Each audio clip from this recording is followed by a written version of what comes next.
Hey there everybody, welcome to our channel. Today we're traveling back in time to explore the fascinating, sometimes bizarre legal landscape of ancient Rome.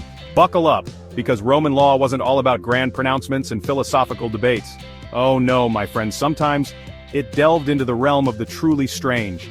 Get ready for some surprising and strange rules that governed Roman life, from fashion choices to, well, let's just say debt collection was a bit more intense back then.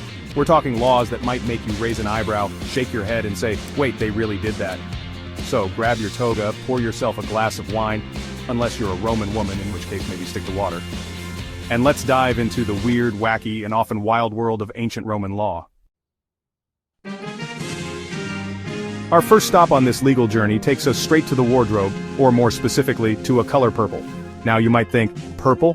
What's so weird about that?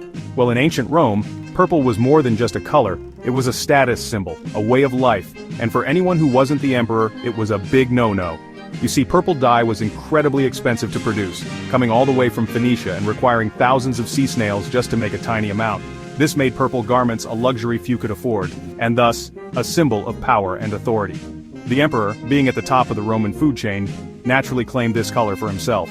Wearing purple was considered a direct challenge to the emperor's authority, a form of treason even, and could land you in some seriously hot water. We're talking exile, imprisonment, or even death, all for the crime of wearing the wrong color. Okay folks, buckle up because this next law is a tough one to stomach. In the world of ancient Rome, a father held immense power over his family, including the power of life and death over his children. And yes, unfortunately, that power sometimes extended to the unthinkable, selling his own children into slavery. It sounds absolutely wild to us now, but in Roman society, children, especially in times of extreme poverty or hardship, were sometimes seen as economic assets. A father struggling to feed his family might see selling a child into slavery as a desperate last resort, a way to ensure the survival of the rest of the family. It's a chilling reminder of the human capacity for both compassion and cruelty, and how societal norms can shape even the most fundamental aspects of human relationships. Let's move on to a law that specifically targeted the women of ancient Rome, and no, it's not about wearing togas in public, though that was a thing too. This law revolved around something that might surprise you: wine. That's right, in ancient Rome, women were strictly prohibited from indulging in the fruit of the vine. Roman men believed that wine had the power to corrupt women, to make them, shall we say, less than virtuous. The logic, or lack thereof, was that wine would lead to moral decay, promiscuity, and a general decline in the Roman family structure. The punishments for breaking this law were harsh, ranging from public shaming to hefty fines to, in some extreme cases, even death. It's a stark reminder of the restrictions placed upon women in ancient Rome, and how even something as simple as enjoying a glass of wine could have dire consequences. Chapter 4. The toga, more than just a bedsheet. Alright, let's talk fashion again, or should I say, ancient fashion police. If you were a man in ancient Rome and you wanted to be taken seriously, you had to be draped in a toga. This wasn't just a suggestion, folks, it was the law. Roman citizens were legally obligated to wear togas in public, and yes, there were toga police, or at least officials who took this law very seriously.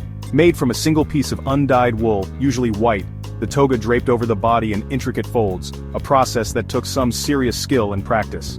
Wearing a toga correctly signaled to everyone around you that you were a proud citizen of Rome, that you understood and adhered to Roman customs and traditions. So, next time you see a toga in a movie, just remember it wasn't just a fashion statement, it was the law.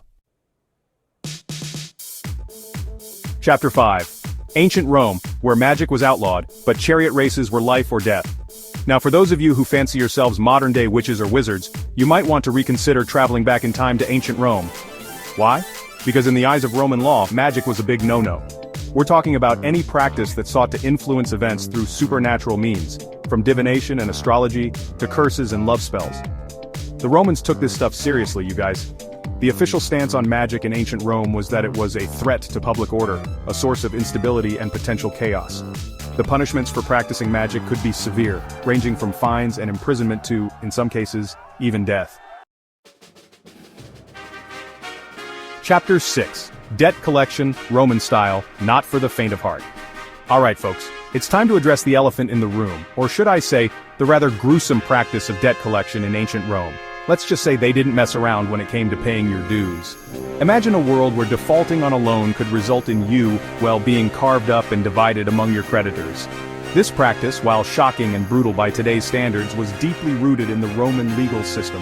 Roman law allowed creditors to seize the body of a debtor who couldn't repay their debts. The logic, if you can call it that, was that this gruesome act would serve as a powerful deterrent against defaulting on loans. Chapter 7, Ancient Rome. They invented traffic laws, sort of. Our final bizarre Roman law is one that might seem surprisingly familiar. In the hustle and bustle of ancient Rome with its crowded streets and chaotic traffic, a sense of order was desperately needed. And so, from the chaos, emerged a surprisingly modern solution: traffic laws. By requiring pedestrians, chariots, and carts to stick to a designated side of the road, the Romans were able to prevent head-on collisions, reduce traffic jams, and bring a semblance of order to their bustling city streets.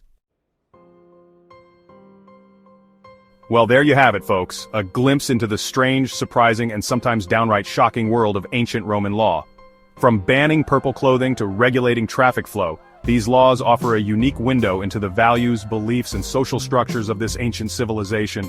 Thanks for watching. If you enjoyed learning about these strange laws, don't forget to like, comment, and subscribe for more fascinating historical content. Let us know in the comments which law you found the weirdest. Until next time, keep exploring, keep questioning, and keep those brain synapses firing.